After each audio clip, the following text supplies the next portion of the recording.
En attendant, on va aller faire un petit peu de sport pour se donner de l'appétit, hein, pour perdre les kilos qu'on va reprendre tout à l'heure avec Marie-Noël.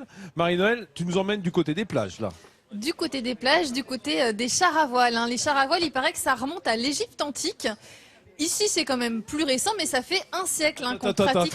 Oui, ça remonte. Je t'arrête tout de suite, là. Je sais que je ne devrais pas le faire. Tu es en train de me dire que les inventeurs du char à voile seraient les Égyptiens. Ou alors, on m'aurait menti. Mais... Alors, c'est peut-être ça. Moi, j'ai déjà vu Cléopâtre en faire du char à voile. Ouais. Mais oui, ça a une élégance folle de faire du char à voile dans l'Égypte antique. Voilà. Non, apparemment, ça servait à transporter les matériaux. Alors ici, c'est vraiment beaucoup plus un sport de loisir. Et on a tout ce qu'il faut sur les plages du Nord pour pratiquer cette activité, puisqu'on a des longues plages et puis du vent, bien sûr. C'est d'ailleurs dans la région qu'on a battu le record du monde de vitesse sur sable à Berck en 91. C'était un pharaon, je crois. Voilà. Et tout en camion, ouais. Tout en camion, voilà. Et pour battre ces records, eh ben, on a besoin... Imhotep 4. Pour battre ces records, on a besoin de bon matériel. Et justement, ici à Dunkerque, on a un concepteur de char à voile. Regardez. 12 mois par an, Pierre Cornuel arpente les plages du littoral. Toujours avec ses chars à voile, mais le constructeur s'installe rarement aux commandes de ses bolides. Et c'est pas mieux d'essayer soi-même? J'ai peur. C'est vrai. Il faut dire qu'il y a 30 ans, Pierre a eu un grave accident lors d'une compétition. Ce matin-là, c'est donc la vice-championne de France junior qui pilote ses créations avec un certain plaisir. Déjà, ils sont beaux et ils vont vite surtout. Je cherche toujours le petit truc qui va changer et ça, c'est bien. Ça fait toujours progresser.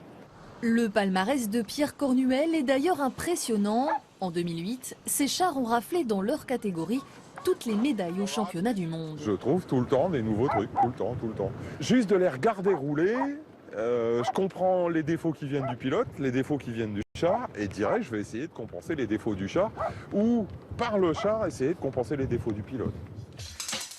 En 30 ans, Pierre Cornuel estime avoir construit près de 5000 chars à voile. Un métier et une vraie passion. Ça vient de l'enfance.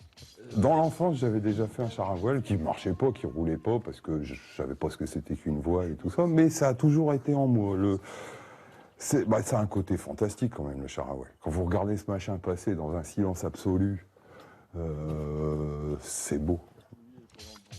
Dans le monde, les concepteurs de chars comme Pierre se comptent sur les doigts de la main. Et moi, j'ai une obsession de création mécanique. Je vois des trucs dans ma tête. Oh là là là là, il y a tout. Faut que je laisse avancer ces choses-là pour être bien, simplement. Et depuis 5 ans, le dada du concepteur, c'est ce char pliant, une toute nouvelle catégorie, de quoi donner du grain à moudre à sa passion créatrice. Voilà, il y a 2000 licenciés de char à voile en France, dont une grande partie sur les plages du Nord. Il y a un pratiquant qui nous disait que c'était comme les 4 saisons de Vivaldi, printemps, été, automne, hiver. Ici, on peut pratiquer toute l'année sur les plages le char à voile. Voilà, c'est assez majestueux. Regardez ces belles images. Ça, c'est la campagne d'Égypte. Napoléon, Bonaparte est en tête. Regardez, il est sur le Nil, le monsieur Gargare. Non, on est resté coincé sur les Égyptiens avant de faire du char à voile. Je répète. Quand on voit la taille des plages, on se dit que c'est un magnifique terrain de jeu pour la ces Malo-les-Bains, sportifs. c'est 7 km de long. Donc effectivement, dès qu'il y a un petit souffle de vent, ça y est, on est parti. On peut aller très très vite en char à voile. C'est Voilà. sportif, tu rigolais tout à l'heure, mais c'est très sportif. J'imagine le niveau des bras, je là. dis pas le Je contraire. pense qu'on est rincé à la fin de la journée. On travaille un peu comme sur un voilier, en fait. On rappelle, voilà, il faut équilibrer. Merci Marie-Noël.